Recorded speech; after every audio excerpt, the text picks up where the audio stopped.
सभी को सादर जय जिनेन्द्र। द जैन फाउंडेशन में आप सभी का हार्दिक स्वागत है। आज हमारी गणितवाद की जो कक्षा प्रारंभ होने जा रही है वो 393वीं कक्षा हम प्रारंभ करने जा रहे हैं। और इससे पूर्व की कक्षाओं में हमारी जो चर्चा चल रही थी वो हमने पुण्य उपार्जन करने के जो 9 प्रकार बताए थे, और उसमें जो 42 प्रकार के भेद महाराज साहब ने किए थे उस पर हमारी चर्चा चली थी। चलिए, आज जो है 29 अक्टूबर को बुधवार के दिन हमारी दूसरी क्लास इस समय गणधरवाद के विषय की है।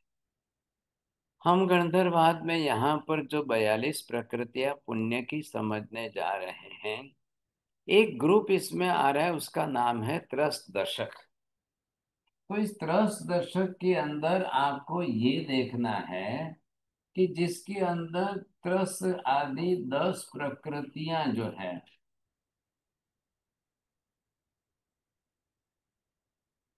ये हमको देखनी है कि त्रसादि दशक मतलब ये 10 प्रकृतियां जो अशुभ पुण्य में मिल रही है।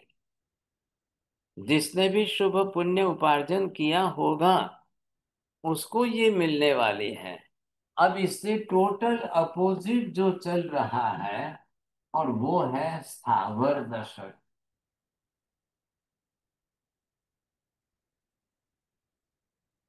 इसकी भी ऐसी 10 प्रकार की प्रकृतियां हैं, लेकिन वो पाप कर्म की प्रकृति के उदय से मिलने वाली है। इसलिए वो अलग विषय है। आज हम इस पर विचार कर रहे हैं। जब पाप कर्म की बात आएगी पर उस पर भी सोचेंगे। पहले आज ये तो हम समझ लें कि आपने ऐसा पुण्य अच्छा प्राप्त किया है, तो आपको सबसे पहले यहाँ पर जो है एक ऐसा त्रस पने का शरीर मिलेगा।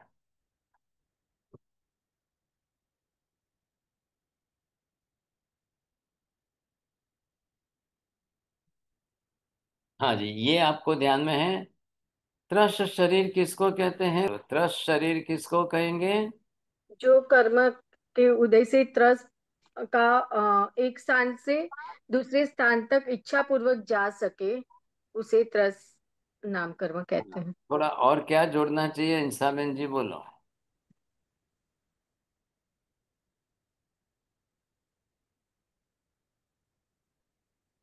दो इंद्रिय से पंचेंद्रिय तक जाने वाले लोग, जीव, उनको जीव हाँ, बोलते हैं। अब इसके अंदर आपको ये देखना है कि कैसे भी त्रास पीड़ा दुख तकलीफ आदि का प्रतिकार कर सके। क्या लाए? वो जो है त्रस्त जीव के रूप में कहलाएगा। उसकी इतनी प्रतिकार शक्ति तो है कम से कम। क्या लाए? तो वो जो है, जैसे आपके अंदर फिजिकल रेजिस्टेंस पावर अच्छा हो तो क्लाइमेट चेंज होने पर भी आपको कोई तकलीफ नहीं होगी। बस अब क्लाइमेट तो चेंज होती रहेगी, बदलती रहेगी, आपको कोई तकलीफ नहीं आवे। तो आपके शरीर के अंदर वो जो रोग प्रतिकारक क्षमता है, इम्यूनिटी आपकी उस लेवल की है, तो आपका शरीर बरोबर उसका रेजिस्टेंस करेगा सर। एक सिंपल एग्जांपल ले लो। जो लोग तांबे के हांडे में उबला हुआ पानी पीते हैं, उनके शरीर के अंदर रेजिस्टेंस पावर वैसे ही बढ़ जाता है। जो लोग प्लास्टिक के बोतल का पानी पीते हैं, उनका रेजिस्टेंस पावर खत्म हो जाता है। तो कैसे भी बैक्टीरिया उनकी बॉडी पर अटैक कर सकते। ये सिंपल से सिंपल बात बताइए आपको। अब आप सोच लो, समझ लो, समझे कि नहीं? कैसे कैसे कैसे संसार के अंदर तो ये सब प्रकार के जीव हैं। तो ये कौन सा है कि जो जीव आकर के कल भविष्य में 2 इंद्रिय, 3 इंद्रिय, 4 इंद्रिय, पंचेंद्रिय बनेगा, वो त्रस कहलाएगा। अब ये समझ लिया आपने, पृथ्वी काय के स्थावर में से पृथ्वी काय, अब काय, तेव काय, वायु काय, वनस्पति काय, इन स्थावर की अपेक्षा इनका पुण्य अच्छा है। इनका पुण्य थोड़ा प्लस पॉइंट में उनसे ज्यादा है। बात किसकी चल रही है? पुण्य से आपको क्या मिलता है, बात इतनी है। यूं आकर के आप चलो कल मैं मांग लूं और इकट्ठा हो जाए, मुझे मिल जाए, ऐसा नहीं है। मैं यहाँ पर पुण्य से, पुण्य प्रकृति पहले से जन्मांतर से लेके आऊं, ताकि मैं वैसे कुल में जन्म लूं, मेरा जीवन ही उस प्रकार का वैसा बने, समझे कि नहीं? ये उसमें विशेषता आती है। अब यहां पर आपको त्रसपना मिलना पहली आवश्यकता होगी। अब ये पुण्य आपका बनना चाहिए कि नहीं बनना चाहिए? अगर आपका इतना पुण्य ही नहीं रहेगा तो आप क्या करोगे फिर? तो फिर चले जाओगे स्थान, स्थावर काय के अंदर चले गए तो भाई साहब वहां तो जीवन वैसा ही रहेगा, वहां तो आपका जीवन उस प्रकार का ही रहेगा। अब जब आपने त्रसपना ले लिया साहब, अब आगे आपको बहादुर बनना है कि नहीं बनना है? બોલીએ સાહેબ, હંસાબેન બહાદર નું અપોઝિટ શું થયું? सूक्ष्म। हाँ जी। अब आपको सूक्ष्म शरीर मिले तो कितनी तकलीफ है। इसके अच्छा है बहादुर, मतलब यू आर विजिबल। क्या है? आप खुद दूसरों के लिए विजिबल हो, आपके लिए दूसरे विजिबल है। ये प्लस पॉइंट में फायदा होना चाहिए आपको। ये अभी तो शरीर मिल रहा है, अभी तो मैं पहले आ रहा हूं जिस गति में से आयुष्य पूर्ण करके यहाँ आ रहा हूं, और अभी तो मुझे व्यवहारिक शरीर ही मिल रहा है, वो कैसा है, ये बात ध्यान में ले लो। अच्छा अब ये बताइए, इसी के साथ में आपको जो है पर्याप्त पना जिसको हम कहते हैं, मतलब आप जो भी 6 पर्याप्तियां या 5 पर्याप्तियां लेकर आए हो, वो आपकी पर्याप्तियां जो कर रहे हो वो पूरी तो होनी चाहिए कि नहीं? अरे मम्मी रसोई बना रही है, बेटा रो रहा है, तो क्या मम्मी उसको कच्ची खिचड़ी खिला देगी? ऐसे कैसे होगा? अभी खिचड़ी रखी है और 2 मिनट में बच्चा रोने लग गया तो चावल है, खिचड़ी है, कच्ची है, ऐसे नहीं खिलाया जाता है। माँ जानती है कि बेटा खा लेगा, बेचारे का पेट दुखेगा, परेशान हो जाएगा, ऐसे नहीं होता है। 2 मिनट रोएगा, मैं रोना के लिए उसको बाहर ले जाऊं, चुप करूं, संभाल लूं, लेकिन मैं जैसा तैसा कच्चा खिला के बच्चे का पेट दर्द हो वैसा मुझे नहीं करना है। बड़े विवेक से चल रहा है। तो यहाँ पर जो जीव आएगा सबसे पहले अभी माता के गर्भ में प्रवेश किया है, अभी उसको पर्याप्तियां पूरी करनी है। अब बीच में मर गया तो क्या करेंगे? ये नहीं होना चाहिए। हर कोई स्त्री जानती है गर्भकाल की वेदना कितनी होती है उसको, लेकिन कोई स्त्री ये नहीं चाहती है मैं गर्भकाल पूरा होने के पहले ही बच्चे को जन्म दे दूं, मैं इस दुख में से छूट जाऊं। कोई स्त्री गलती नहीं करेगी। दुख तो है, कष्ट तो हो ही रहा है, स्वाभाविक है, लेकिन मैं पहले जन्म क्यों दूं साहब? नहीं, जो समय लगना है लगेगा, जितना समय लगना है जो अनिवार्य है वो लगेगा, मेरे हाथ में नहीं है। मेरा कर्तव्य है, अरे भाई साहब 2 5 10 दिन आगे पीछे कम ज्यादा मुझे क्या फर्क पड़ता है, मैं क्यों कमी रखूं? मैं डॉक्टर के पास आज पहले ही चली जाऊं, डॉक्टर साहब सिजेरियन कर लो, मेरे से सहन नहीं होता है, ऐसा है वैसा है, कुछ भी नहीं करना, कुछ भी नहीं करना। जिस समय पर जो होना है वो उसी समय हो। आप कहो कि नहीं नहीं ट्विंस है भाई साहब, नहीं मेरे से सहन नहीं होता है, मेरे से सहन नहीं होता, अरे भाई कुछ भी नहीं। Which is natural phenomena is natural. आपको सही समय पर ही जन्म देना है। तो यहाँ पर जब आप जीव गर्भ में आया है, अब उसको 2 ही घड़ी लगने वाली है, पर्याप्तियां बनाने में, पूर्ण करने में 2 ही घड़ी लगेगी। पर्याप्तियां मतलब what ever the prime necessities, जीवन आवश्यक अनिवार्यताएं जो है वो आपको यहाँ पूरी करनी है। तो हर बेटा जो भी गर्भ में आएगा, कोई भी जीव, आहार, शरीर, इंद्रियां, श्वासोश्वास, बस और मन, 2 घड़ी लगेगी, 48 मिनट। बना लो भाई, पूरी कर लो। उसके बिना उसका जीवन बनेगा नहीं ना। ये बेसिक रिक्वायरमेंट जिसको बोलते हैं, ये है पर्याप्तियां। तो ये पर्याप्तियां अगर आपने बना ली है तो बहुत अच्छी बात है। तो आपका पुण्य है ये। आप पर्याप्तियां पूरी करिए साहब, अधूरी मत रखना। माता की तरफ से कोई तकलीफ कष्ट नहीं आएगा, आपको पूरी सप्लीमेंट सब मिलेगा। माँ सब कुछ सप्लाई करेगी। 2 घड़ी में, 48 मिनट में क्या हो जा रहा है, क्या हो। लेकिन आपको आश्चर्य लगेगा कि इतने से 2 घड़ी के काल में भी पर्याप्त और अपर्याप्त के भेद पड़ गए। इसमें भी भेद पड़ रहे हैं। सभी जीव अपनी सब पर्याप्तियां पूर्ण कर पाए, बहुत मुश्किल लगता है, इतना संभव नहीं है। जो कर सकते हैं वो कर लेते हैं, अच्छी बात है। नहीं कर पाते हैं, वो अपर्याप्त रह जाएंगे, तो वो अशुभ कर्म में चले जाएंगे। यहाँ आपको शुभ पुण्य के अंदर आना। चलिए, अब आपको क्या देखना है, स्थिर नाम। ये भी ध्यान रखिए, आपको स्थिर नाम कर्म क्या है।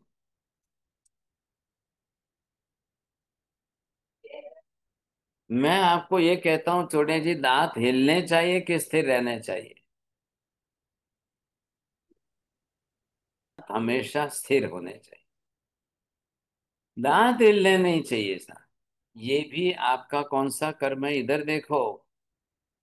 ये पर्टिकुलर स्पेशल कर्म है।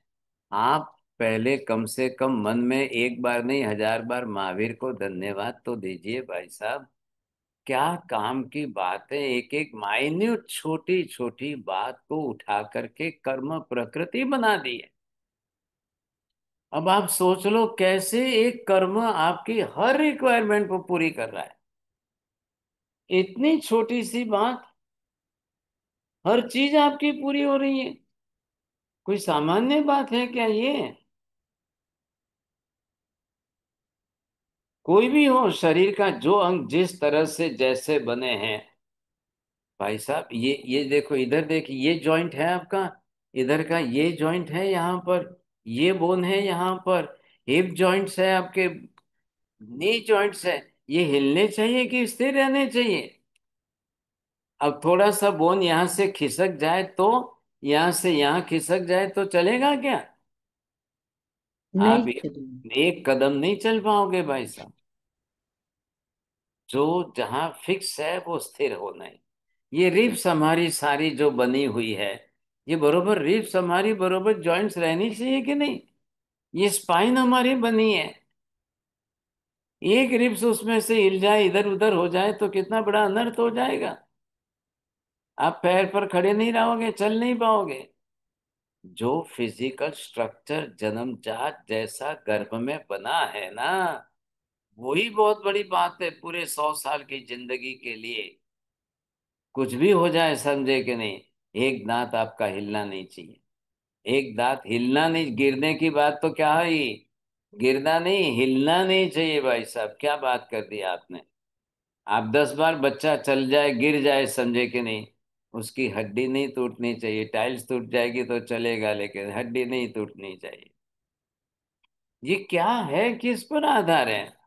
लेकिन एक बात और भी सुन लो, ये आपके कैल्शियम पर डिपेंड करता है।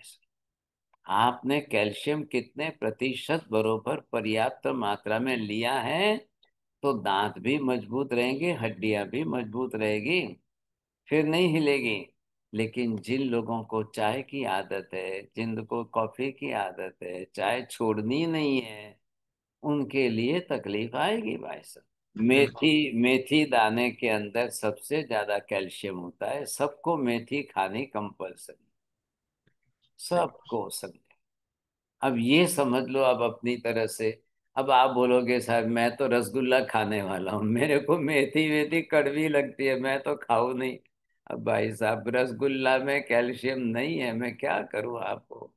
ये आप सोच के चलिए। तो ये भी एक कर्म है अपने साथ में।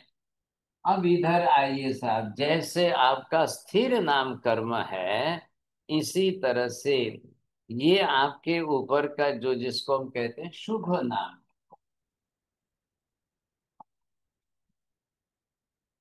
अब देखिए, नाभि के ऊपर का हमारा शरीर सिर से बाल तक है। तो आपको ये देखना है कि शुभ कौन सा है। जिसको आप कहते हैं नाभि से ऊपर के अवयव आपके, पेट है, सीना है, छाती है, सिर है, गर्दन है, हाथ है, ये बिल्कुल आपके बिल्कुल सुडौल व्यवस्थित होने चाहिए, समझे कि नहीं। तो ये आपको शुभ नाम कर्म देगा। मैं बार बार ये कहता हूं, आप जो नाम कर्म के द्वारा फिजिकल स्ट्रक्चर जो तैयार किया जाता है ना, उसको समझने की कोशिश करिए। कितनी कर्म प्रकृतियां इकट्ठी होगी तब जाकर आपका फिजिकल स्ट्रक्चर तैयार होगा। हम तो पहचान ही नहीं पाए, समझ ही नहीं पाए, कर्म शास्त्र नहीं समझे, इसलिए ख्याल ही नहीं आया। और अब पूरी दुनिया के अंदर कहीं पर किसी के पास में इतनी गहराई वाला कर्म शास्त्र आपको सुनने भी नहीं, देखने भी नहीं मिलेगा। दुनिया के दूसरे धर्मों ने सब दरवाजे बंद कर दिए। वो तो एक ही बात कह रहे हैं, बस बस बस बस, ईश्वर दे देगा, ईश्वर सब सेटिंग कर देगा, आपको चिंता नहीं करनी, ऊपर वाले को चिंता है, ईश्वर आपकी व्यवस्था कर देगा। ये क्या बात क्या है, समझे। यूं अब ईश्वर के नाम पर छोड़ करके आपने बुद्धि के दरवाजे बंद कर दिए। ये क्या तरीका है। तो ये क्या महावीर क्यों कर रहे हैं, इतनी एक एक माइन्यूट बात कर रहे हैं, इतनी छोटी से छोटी बात करें। एक दांत के लिए, बोन्स के लिए एक अलग से कर्म दे दिया, भाई साहब दांत आपका 100 बरस हो जाए, हिलना नहीं चाहिए। कहाँ है आज, कहाँ दिख रहा है। सुबह उठ करके कॉलगेट घिस रहे, ब्रश घिस रहे, कॉलगेट घिस रहे, क्या मालूम सुबह घिस रहे, शाम को घिस रहे, दो दो बार घिस रहे, फिर भी दांत गिर रहे, फिर भी दांत मजबूत नहीं है, फिर भी दांतों के प्रॉब्लम है। अरे फेंक दो ना कॉलगेट, टच भी नहीं करना चाहिए। What ever the type of the toothpaste, if it contains the fluoride, वो तो आपके लिए वैसे भी गैस चैम्बर जैसा खतरनाक है, जहरीला है, टच भी नहीं करना चाहिए। ऐसी ऐसी वनस्पतियां, जड़ी बूटियां हैं कि जिसका उपयोग करो, 100 साल में आपका बुढ़ापा आ जाएगा लेकिन दांत नहीं गिरेगा। ये क्यों नहीं सोच रहे आप। हमारी उच्च कक्षा की चीजें यू वेस्ट कर दी हमने, और जा करके उनकी फॉरेन की कंपनी वालों का कॉलगेट ला करके सुबह सुबह मुंह में डालना शुरू कर दिया, जो सिर्फ जो है स्लॉटर हाउस का बाय प्रोडक्ट है और कुछ नहीं है। सोचा ही नहीं कभी हमने, सोचे से। आइए, ये एक दूसरे प्रकार का कर्म है। अब इसका नाम है सौभाग्य नाम का।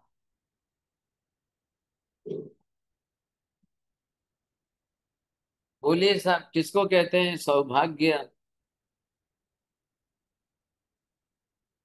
बोलिए भावेश जी, बोलो। महाराज साहब, जो लकी हो, जिसका जो चाहता हो एक ही बार में उसको मिल जाए, बोलो पम्मी ज्यादा पंजी, पम्मी कष्ट किए पंजी बिना। बोलो।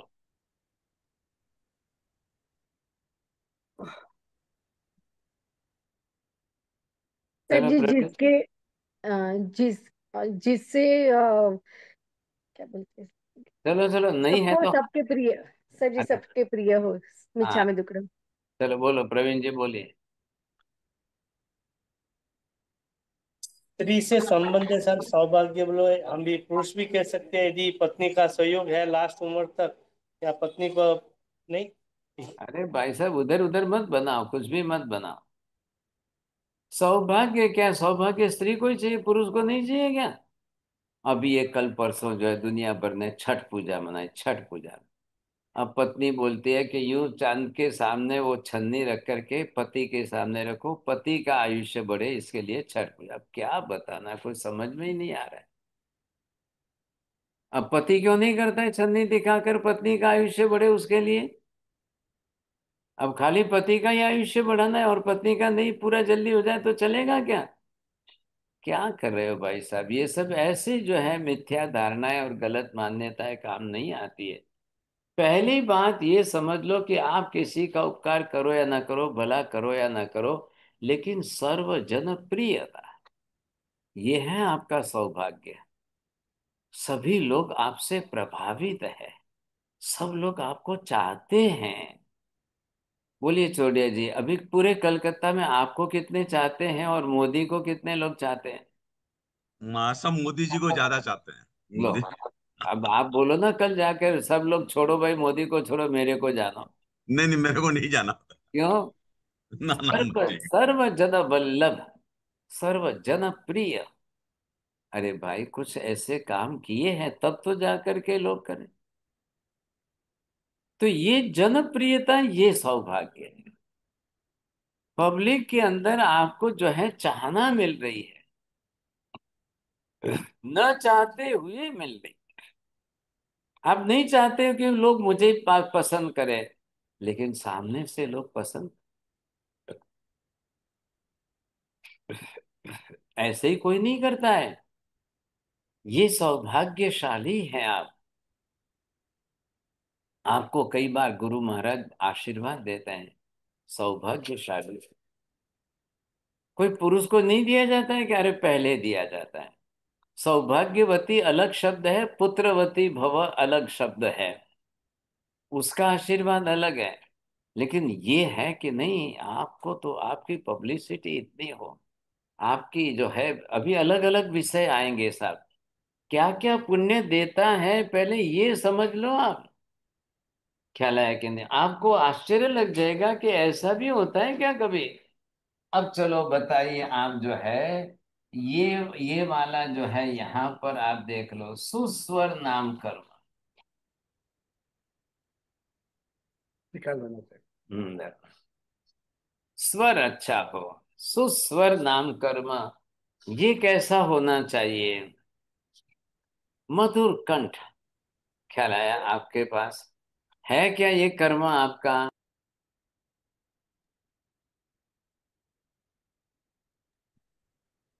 बोलो एल्सा बेन जी, आप आए हैं ना क्लास में, तो कैसा अच्छा। कंठ, कंठ कैसा चाहिए? मधुर। हाँ। अब सुस्वर नाम कर्म के साथ दूसरा और कौन सा क्या क्या जुड़ता है उसके साथ में, तो वो भी आपको अलग से देखना है। अब ये आया, आपने देखा है यश नाम कर्म।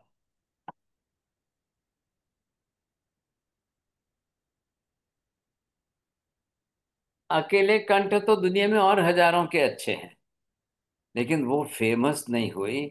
और ये एक ऐसी फेमस हो गई कि दुनिया उसको जो है, उसके कंठ की मुरीद हो गई। लोग बोलने लगते वाह भाई वाह, वाह भाई वाह। और वो भी किस उम्र तक उनका कंठ बना रहा, किस उम्र तक? अरे भाई आपकी बात तो छोड़ो, मनुष्य की बात तो छोड़ो, आप पशु पक्षियों में चले जाओ, कोयल की आवाज देखो और कौवे की आवाज देख लो, दोनों में फर्क है कि नहीं है? अच्छा मुझे ये बताइए, पक्षियों में किसको गाना आता है कि नहीं आता है? पक्षियों में भी किसी का कंठ मधुर होता है, गाना आता है किसी को? आप सभी अलसा बहन जी को कहना कि जब पक्षियों की बात आएगी ना जीव विचार में, तब ऐसे ऐसे पक्षी आपको ढूंढ के लाके दे देंगे। लो सुनो, देखो ये पक्षी कैसे गीत गाते हैं। अकेले अकेले जंगल में जब पक्षी गीत गाते हैं, उनकी लैंग्वेज है, भाषा उनकी है, समझाएगा। लेकिन ये दो जब इकट्ठे हो जाए तो कंठ से लोग दुनिया में यश कीर्ति फैला देते, कंठ से अपने साथ, मधुर कंठ से। अब कौवे को भी जन्म मिला है अंडे के रूप में, कोयल को भी जन्म मिला है अंडे के रूप में, लेकिन कौवा कभी गा नहीं सकता है और कोयल ऐसा गाती है कि मनुष्य कोई गावे तो उसको बोलते कोकिल कंठी, ऐसा एडजेक्टिव देते। अरे वाह भाई वाह, क्या बात है, ये तो कोकिल कंठी है। और ऐसा नहीं है कि खाली सुस्वर स्त्रियों को ही मिलता है, पुरुषों को भी मिलता है। मधुर कंठ के साथ पुरुष लोग भी कई बार अच्छा गा लेते हैं। ऐसा नहीं है साहब, जिसको मिल जाए उसको मिल जाए, समझे कि नहीं? अब ये कर्म ऐसा है कि वो भी आपको आश्चर्य कर देगा। ये है आधे नाम कर्म। ये क्या करता है, इसकी बात करिए आप। आधे नाम कर्म ये बड़ा आश्चर्यकारी है कि बिल्कुल आपके कहे हुए वचन को लोग रिस्पेक्ट देंगे, आपके बोले हुए शब्दों को लोग रिस्पेक्ट देकर एक्सेप्ट करे, समझे कि नहीं। अरे वाह भाई वाह, क्या कहना, समझे। मैं तो इनको तो सुनना छोड़ता ही नहीं हूँ। ये जब भी बोलने वाले तो मैं पहले जाके इनको ही सुनता हूँ। क्यों भाई साहब, क्या बात है। दुनिया में 10 जने हैं जिनका नहीं सुनते हैं, आप क्यों क्यों सुनते हैं। એક પિતા કહેતે हैं કે મારો બેટો મારું સાંભળતો જ નથી કઈ, અને આ જે છે નોકરનું સાંભળે છે। अब ये क्या बात आ गई, समझ में नहीं आ रहा है। आपका बेटा आपकी नहीं सुन रहा है, आपकी बात नहीं सुन रहा है, वो नौकर की बात सुन रहा है। ये बात सामने आ गई, आपको लगेगा समझे कि नहीं। तो यहां पर ये भी विषय है, आधे नाम कर। बताइए चौड़े जी, आपके बेटे बेटी आपकी बात सुन लेते हैं, आपकी आज्ञा मान लेते हैं। पिताजी ने कहा है तो स्वीकार ये करके नतमस्तक होकर आपके। अब बोलना मत, आप कुछ भी मत बोलना, बंदी मुट्ठी लाख की है, बस बहुत हो गया। तो ये आपका आधे नाम कर्म अगर बिल्कुल परफेक्ट हो ना, फिर तो भाई साहब क्या बोलना। आपके मुंह से शब्द निकले कि सामने झीलने वाले तैयार बैठे। कई बार कई पिता या कई घर के परिवार के लोग मन से दुखी होते हैं। શું કરું સાહેબ, દીકરા તો 4 છે પણ એક કે સાંભળતા જ નથી। मैं क्या करूं भाई साहब, बेटे तो 4 है लेकिन मेरी कोई सुनता ही नहीं है ऐसा, कोई मेरी बात ही नहीं मानते हैं सन। अब उनको बेचारों को कितना दुख होता है, आप सोचो कितना दुख होता है, क्यों ऐसा होता है। तो ये तो होना ही होना है सबके लिए, हर चीज जो है। ये सब क्या बात, किसकी बात चल रही है। ये पुण्य की प्रकृतियां हैं सब। आप इसको क्या समझ रहे हो, ये आपके पुण्य में प्लस पॉइंट है। देखो जनरली हम पुण्य पुण्य पुण्य पुण्य शब्द बोल देते, पता नहीं चलता है। अब ये एक एक खोलो और डिटेल में समझो, तब आपको ख्याल आए पुण्य किसको बोलते हैं। ये भी चाहिए, ये भी चाहिए, ये भी चाहिए साहब। બોલો એલ્સાબેનજી, એમાંથી કયું નથી જોઈતું ને કયું સારું લાગે છે। સાહેબજી બધી પુણ્ય પ્રકૃતિ જોઈએ, જરૂરી છે, અગર મળે તો। अब बाजार में मिलती है कहीं पर, नहीं साहेबजी। बोलो। 100 रुपए किलो, 1000 रुपए किलो मिलती है बाजार में कहीं। नहीं साहेबजी। आप पिछले जन्मों से अपना प्लस पॉइंट का पुण्य लेकर के साथ में आओ। मेरिट पर आपको मिलता है, सब कुछ मिलता है। आपने अभी तक एक ही समझा है, बस पैसा पैसा पैसा। धन संपत्ति माल मिलकत बंगला गाड़ी, अरे भाई साहब वो तो बाहर की बात है, एक प्रकार का। वो तो अंतराय कर्म आपका माइनस में चलेगा तो सामने से आके मिल जाएगा। इसका क्या करोगे। तरसपना भी चाहिए, बादरपना चाहिए, पर्याप्तियां चाहिए, स्थिर नाम कर्म चाहिए, शुभ नाम कर्म, सौभाग्य नाम कर्म, सुस्वर नाम कर्म, यश नाम कर्म, आदे नाम कर्म। अब ये जो साथ में हमारे चल रहे हैं, जिसकी आवश्यकता है, जो हमें चाहिए, जिस जिस प्रकार के चाहिए इसमें। अब इसमें से कौन सा कोई भी वचन हो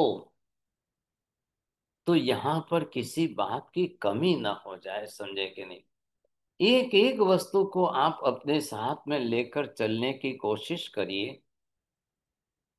तो यहाँ पर ये जो है अलग तरीके से आपको दिखाया गया है ना।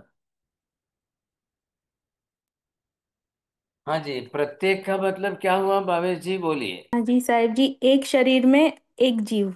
बस, आपका शरीर इतना बड़ा है और आप अकेले रह रहे हो, बोलो। आप इतने बड़े शरीर में अकेले रह रहे हो, आपको क्या पसंद है बोलो विभा बहन जी? તમે ચાર વહુઓ હો ને એક સાથે રહો એ સારું કે એકલી ને એક ઘર મળે તો એ સારું? सर जी, शरीर के लिए प्रत्येक ही अच्छा, घर के लिए घर अलग के बात हो लिए जाती थे। है। एक घर में चार बहुएं देरानी जेठानी कोई साथे रहवा तैयार નથી। सबको अपना अपना इंडिविजुअल चाहिए, तो ये भी है। अपने लिए एक, अकेले के लिए एक शरीर होना चाहिए, बस। मैं इतने बड़े शरीर में मैं अकेला रहूं, और वो बेचारे लहसुन इतना छोटा और एक साथ में अनंत रह रहे हैं, और मैंगो इतना बड़ा है और एक शरीर में एक अकेला रह रहा है। आप सोचिए, ये है त्रस दशक। अब चलो इधर 1 मिनट का टाइम देता हूं, आप इसमें से किस में राइट करते हो, किस में रॉन्ग करते हो? ये मेरे में है, ये नहीं है, ये है, ये नहीं है।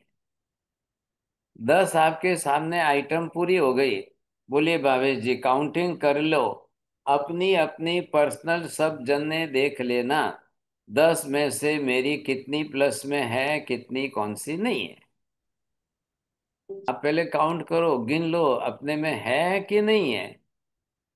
मैं प्लस पॉइंट में इतनी सारी पुण्य प्रकृतियां लेके आया हूं कि नहीं?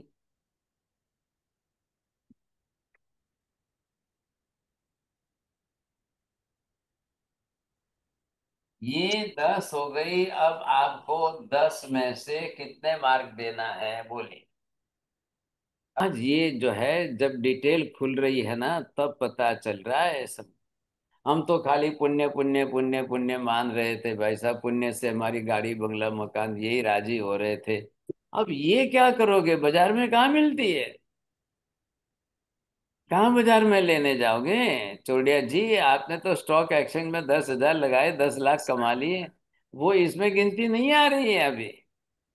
ये वो बात नहीं है भाई साहब, मैंने सोने में लगाए 10 लाख कमाए, वो आपका अलग विषय है। अभी ये हमने 10 देखी है, अभी आपको टोटल जो है 42 की गिनती करनी है ना। ये सब आपको निकाल के 42 आएगी सर। अब इन 42 में से आपको जो है, अरे चलो 41 करो भाई, ये तीर्थंकर नाम कर्म मत रखो बीच में। अब इसमें से 41 में से किसकी कितनी आएगी, होमवर्क करना पड़ेगा। वो अभी जल्दीबाजी मत करना, अब वो एक एक 4 दिन के बाद होमवर्क करके लाना। तब आपको पता चलेगा। अपना अपना हिसाब सबको नहीं। ये है कर्मशास्त्र पढ़ने वाले एक जैन का कर्तव्य। अब मैं अपने 42 में से मेरी कितनी है? अब कल जो है चोड़िया जी, आपको किसी को दामाद बनाना है, जमाई बनाना है, तो आप ये चार्ट लेके जाओगे सर। ये चार्ट उनके सामने 42 का लेकर जाओगे, अपनी बेटी की 42 में से कितनी आ रही है, तो जिसको दामाद बनाओ उसके लेवल तो आना चाहिए कि नहीं? कितना कम ज्यादा कितना होगा? चलो एक ऑप्शन में कम कर देते, पुरुष है तो चलो, सुस्वर नहीं भी है तो चलेगा, लेकिन यश नहीं होगा तो नहीं। आधे नाम कर्म नहीं होगा तो नहीं चलेगा भाई साहब। शुभ नाम कर्म नहीं होगा तो नहीं चलेगा। जो चीजें अनिवार्य हैं वो तो होनी चाहिए, इतनी तो कंपलसरी चाहिए। अब ये कंपलसरी तो मिल गया, ये तो आपको यूं ही मिल गया ना, ऐसे ही जन्मजात मिल गया है। क्या किया है कि आपने उसके लिए? हाँ जी, पूर्व में पुण्य उपार्जन किया है तब मिला है ना। ये सब पूर्व पुण्य से लेके आए हो। यहाँ आके कमाने नहीं गए हो आप। कंठ कोई कमाने नहीं जाता है, सुर सीखने जाते हैं। कंठ बाय बर्थ जन्म से हम लेके आते हैं। कंठ अच्छा है तो अब लगा कि चलो मैं हारमोनियम खरीद लूँ साहब, उसके साथ में गाना सीख लो, सारे गम पध नि सा करके। अब मैं वो सारे गम के साथ में गाना सीख लूँ साहब। अब जिस तरह से मैं अच्छी तरह से गाऊं, समझे कि? तो ये जरूरी है, समझे? मिलना तो चाहिए ना आपको। अगर आपने मधुर कंठ ही नहीं मिला, अब बोलो कि मैं हारमोनियम बजाऊं, सुर गाने लगो, सीखने लगो, कोई सुनेगा ही नहीं, वो बैठ के होगे उठे भी चले जाएंगे सब। और जब आपका मधुर कंठ होगा और इतना सुंदर गाओगे ना, तो वो रास्ते पर से एक बार को बस को छोड़ देगा लेकिन आपका सुनेगा। अरे चलो चलो, क्या फर्क पड़ता है, 10 मिनट बाद दूसरी बस मिलेगी, लेकिन मैं आज सुन के जाता हूँ। तो मधुर कंठ से सुनने पर किसी को तृप्ति होती है, संतुष्टि होती है। ख्याल आया कि नहीं? बड़ा अच्छा लगता है।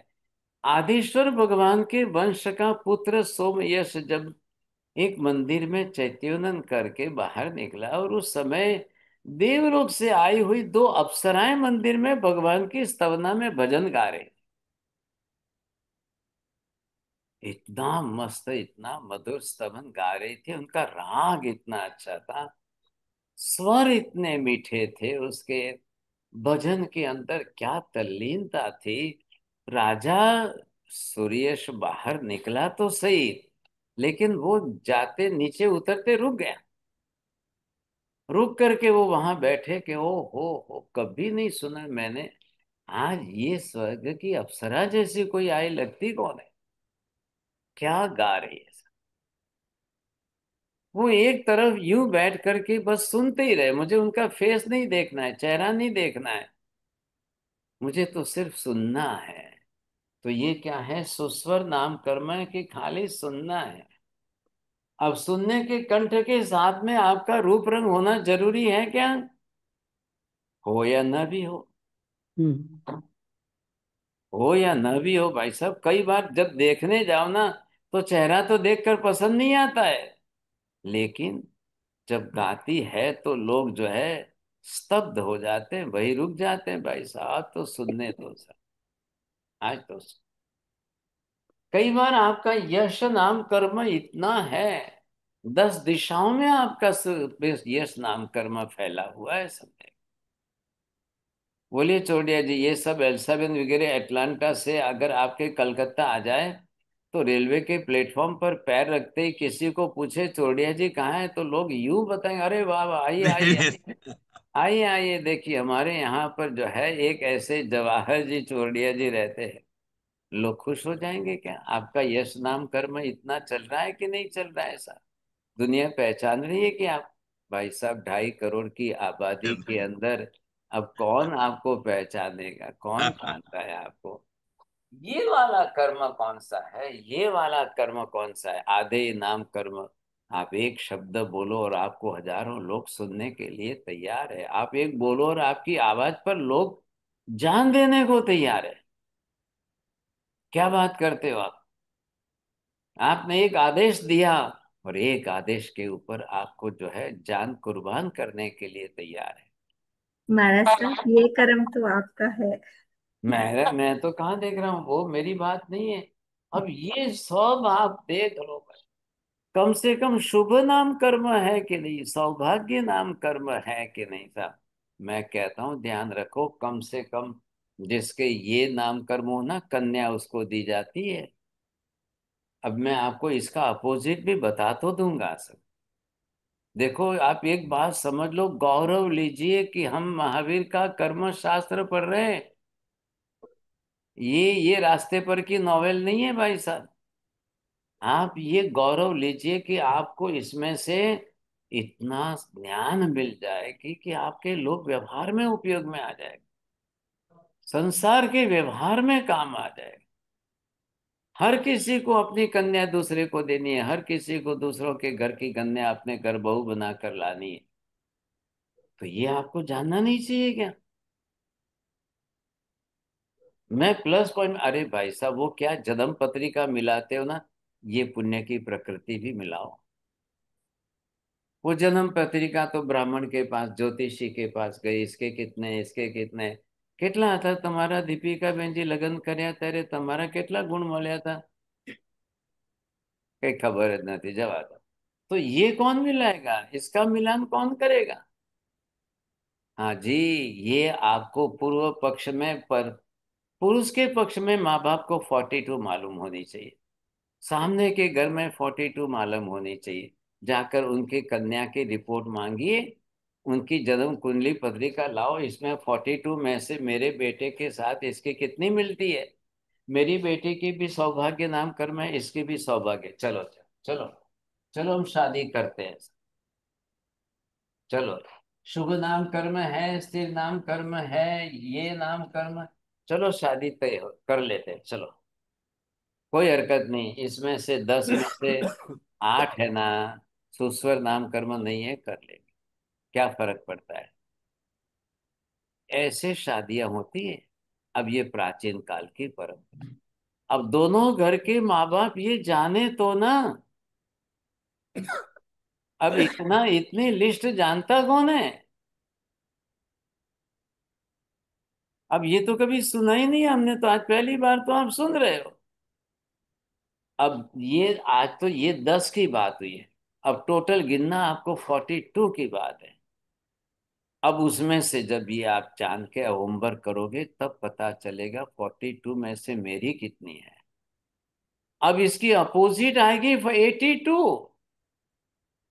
82 में से भी आपको जानना पड़ेगा कि हाँ साहब मेरी कौन सी है, इनकी कौन सी है, मेरी कितनी है, इनकी कितनी है।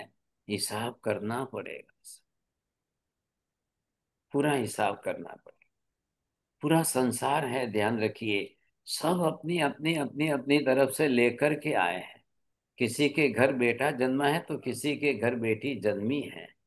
वो अपना भाग्य लेकर आइए, ये अपना भाग्य। आप भाग्य किसको कहते हो। लो, लो इसको नाम दे दो ना भाई साहब। अब आपको दूसरा नहीं नाम देता है तो इसको भाग्य नाम दे दो। आपको लैंग्वेज जो करनी है। कोई बोलता है किस्मत, लो ये किस्मत में।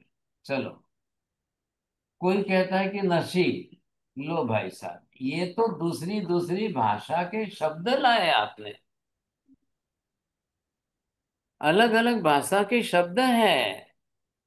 आप किस्मत बोलो तो भी आपके पास 42 का लिस्ट नहीं है। आप नसीब बोलो तो भी आपके पास 42 का लिस्ट नहीं है। कोई मैरिड बोले समझा, लो भाई बोल दो ना, मैरिड बोलो, आप जो कहना है कह दो। आपके पास ये लिस्ट होना चाहिए। आप बताइए, ऐसा मैं इसमें कहाँ जैन धर्म की बात कर रहा हूँ। इसमें कौन सी जैन धर्म की बात है। ये पूरी दुनिया की बात है। ये पूरी दुनिया के लिए स्पेशल चार्ट हो गया। अब हर माँ बाप अगर इस चार्ट को लेकर के चले तो कितना फायदा होगा, कितना फायदा होगा। लेकिन कोई माँ बाप अगर लेकर के चले और फिर बोले महाराज साहब ऐसी तो कोई कन्या ही नहीं मिल रही है। कोई कन्या वाले माँ बाप चले और बोले कि ऐसा तो कोई युवक ही नहीं मिल रहा है। अब क्या करूं, छोड़िए जी, सबको आपके घर भेज दूं, एड्रेस दे दूं आपका। बोलिए, नहीं। सब आपके घर आ जाएंगे फिर। आप कितनी कन्या दोगे सबको, एक कन्या दोगे, दो दोगे, और कितनी दोगे आप। ये हैं। आप पहचानिए भाई साहब, गौरव लीजिए। नतमस्तक होकर महावीर के चरणों में 1000 बार शीश झुकाइए। कमाल कर दी महावीर ने, कमाल कर दिए साहब। क्या क्या दुनिया के लिए रहस्य खोल के दिया है, और परमानेंट, परमानेंट फिगर दे दिया ये 42 के अंदर। अब चाहे किसी जमाने में हो, चाहे महावीर में चले जाओ, चाहे भरत क्षेत्र में जाओ, चाहे यूएस में चले जाओ, 42 सबके लिए है। अब आप अपनी अपनी ढूंढ के निकालो। अब आप ये सिखाओ, पहले समाज के दूसरे लोगों को, आप जहाँ रहते हो वहाँ सोसाइटी में ये लोगों को 42 सिखा दो। बोलो भाई देखो, सबके काम आने वाली कॉमन चीज है। कोई, इसमें हम कोई जैन धर्म की बात नहीं कर रहे हैं, आपके सबके लिए उपयोगी है। कितनी गहराई से समझाया है, हर चीज डिटेल करके खोल दी है। ऐसा तो कर्म शास्त्र दुनिया में नहीं मिले। और जीवन उपयोगी है कि नहीं है। आपकी लाइफ में रेगुलर यूज होने वाली चीज है, आप सोचो सब। हर व्यक्ति के लिए काम किए। अब मेरे पास ये नहीं है और दूसरे के पास है, मैं क्या जेलेसी करने जाऊं। मैं किसकी जेलेसी करूंगा तो मेरे को मिल जाएगा क्या। आप कोई कोई जाकर के एल्सबेन की जेलसी करे कि इनके जैसा स्वर मिल जाए। अरे भाई साहब, यूं कहाँ से बाजार में मिल जाएगा। कोई किसी की जेलसी करने से कुछ नहीं मिलता है। आप खुद पुण्य उपार्जन करके साथ में ले जाओगे तो मिलेगा, ऐसे नहीं मिलता है। बहुत मजा आएगी, बहुत मजा आएगी। इंटरेस्टिंग सब्जेक्ट है, भले ही आपको गणधरवाद लग रहा है कि कर्म शास्त्र लग रहा है। वेरी इंटरेस्टिंग और very useful subject in our life. चलिए, धन्यवाद आप। नमो हरिहंताणम, नमो सिद्धाणम, नमो आर्याणम, नमो वज्रायणम, नमो लोहे सब साव। एषु पंच नमुकारो सब्बपावपणासनो मंगलानं च सव्येसिं परमं हवै मंगलम्। मंगलम भगवान वीरो मंगलम गौतम प्रभु, मंगलम सूलिभद्राद्या जैन धर्मो सुमंगलम्। चत्तारि मंगलम अरिहंता मंगलम, सिद्धा मंगलम साहु मंगलम, केवले पन्नतो धम्मो मंगलम। चत्तारि लोकोत्तम अरिहंता लोकोत्तम, सिद्धा लोकोत्तम साहु लोकोत्तम, केवले पन्नतो धम्मो लोकोत्तम। चत्तारि शरणं प्रव्रजामि, अरिहन्ते शरणं प्रव्रजामि, सिद्धे शरणं प्रव्रजामि, साहु शरणं प्रव्रजामि, केवले पन्नतं धम्मं शरणं प्रव्रजामि। सर्वमंगलमांगल्यं सर्वकल्याणकारणं, प्रधानं सर्वधर्माणां, जैनं जयति Yes. शाश्वतम्।